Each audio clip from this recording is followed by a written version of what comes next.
హరే శ్రీనివాస, అందరూ బాగున్నారా? బట్ అందరూ బాగుండాలని అనుకుంటున్నాను. దానికోసమే నేను నా వంతు ప్రయత్నం అయితే చేస్తున్నాను అనమాట. ఇప్పుడు ప్రస్తుతం ఉన్న సమాజంలో డబ్బుంటే మనిషికి విలువ, డబ్బు లేకపోతే మనిషికి విలువే లేదు. అంతే కదండి? నేను చెప్పిన ఏమైనా అబద్ధం ఉందా?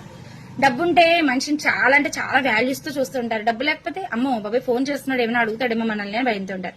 బట్ నేను ఏదైతే లైవ్ చేశానో ఆ లైవ్ లో చాలా మంది ఆర్థిక పరంగా పరిస్థితులు బాగోట్లేదు, డబ్బు నిల్వ ఉండట్లేదు, ఎంత సంపాదించినా అలాగది పోతుంది, మాకు డబ్బు వచ్చే మార్గమే లేదు. రమాదేవి గారు ఏం చేయాలి అంటే నేను చాలా మందికి చెప్పాను, కనకదార స్తోత్రం చదువుకోండి. కనకదార స్తోత్రం చదివినట్లయితే మీకు డబ్బు సమస్య అనేది ఉండదు అని. బట్ దాంతో పాటుగా కనకదార స్తోత్రం చదవండి, చదవలేకపోతే వినండి. బట్ దాంతో పాటుగా ఈ రెమెడీ అనేది మీరు చేసినట్లయితే కనుక మీకు 100కి 100% రిజల్ట్ వస్తుందండి. 100కి 100% రిజల్ట్ అంటే కంపల్సరీగా జరిగితే మాత్రమే నేను షేర్ చేసుకుంటానండి, లేకపోతే షేర్ చేసుకోవడం అనేది జరగదు.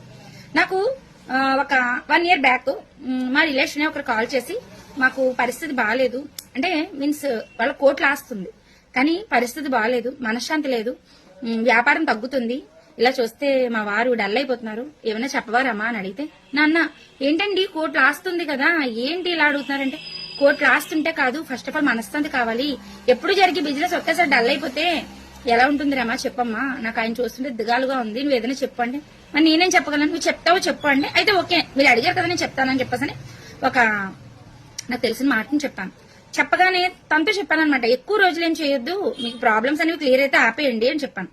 చెప్పినా కూడా తను 2 months చేసి నాకు ఫోన్ చేసి, నేను చాలా అంటే చాలా బాగున్నాను, ఆయన కూడా చాలా మనశ్శాంతిగా ఉన్నారు అని చెప్పు. చాలు కదండి ఎవరికైనా మాట. చాలా సంతోషాన్ని ఇచ్చిందనమాట. అన్నమాట ప్రమాణపూర్తిగా చెప్తున్నాను, భగవంతుడు ఎదురుగా కనిపిస్తున్నాడు, ఆయన చూస్తుండగా చెప్తున్నాను. నాకు చాలా ఆనందం అనిపించింది. అంత మంచి ప్లేస్ లో ఉన్న వాళ్ళు నేను చెప్పిన మాటను తీసుకుని నేను చెప్పినట్లుగా చేసి వాళ్ళ లైఫ్ బాగుంది అనే మాట అంటే నాకు ఎలా ఉంటుందండి? హ్యాపీనెస్ కాదా? అలాంటి మంచి హ్యాపీనెస్ ఏదైతే వేరే వాళ్ళకి నేను ఇచ్చానో అదే హ్యాపీనెస్ మీకు ఇవ్వాలనుకుని వాళ్ళ వీడియో చేస్తున్నాను. ఉప్పు దీపం. ఈ ఉప్పు దీపం అనేది మీరు డైలీ ఇంట్లో పెట్టుకున్నట్లయితే గనక మీ ఇంట్లో ఉండే ఆర్థిక సమస్యలు ఏవైతే ఉన్నాయో అన్ని కూడా క్లియర్ అయిపోతాయండి. ఇత్తడి పళ్ళం, దాంతో పాటుగా ఒక పెద్ద ప్రమిద, దాంతో పాటుగా ఒక 2 చిన్న ప్రమిదలు. బట్ దీంతో ఉప్పు దీపం అనేది అయిపోతుంది. దీంతో పాటుగా రాళ్ళు ఉప్పు, సముద్రపు ఉప్పు కూడా కావాలన్నమాట. లక్ష్మీదేవి ఈ ఉప్పు దీపం అనేది పెట్టినట్లయితే కనుక ఇంట్లో ఉండే నెగిటివిటీ అనేది మొత్తం పారద్రోలి మీకు పాజిటివిటీని ఇస్తుంది. ఈ ఉప్పు దీపం అనేది మీరు డైలీ పెట్టుకున్నట్లయితే కనుక మీ ఇంట్లో లక్ష్మీదేవి స్థిర నివాసం ఉండిపోతుంది. దాంతో పాటుగా మీరు కనకదార స్తోత్రం చదివినా విన్నా కూడా మీ లైఫ్ వెల్ సెటిల్డ్ అండి. నమ్మితే నమ్మండి, లేకపోతే లేదు. చెప్తాను కదా, నమ్మని వాళ్ళ కోసం కాదు, నమ్మిన వాళ్ళ కోసం మాత్రమే.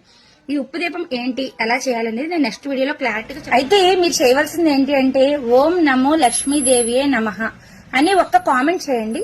ఇంకా దాని మించి ఏమీ అవసరం లేదు. బట్ నేను నెక్స్ట్ వీడియోలో మీ ముందుకు నేను రావడం అయితే జరుగుతుంది. ఏదైతే రెమెడీ చెప్పాలనుకున్నానో ఆ రెమెడీతో. Thank you.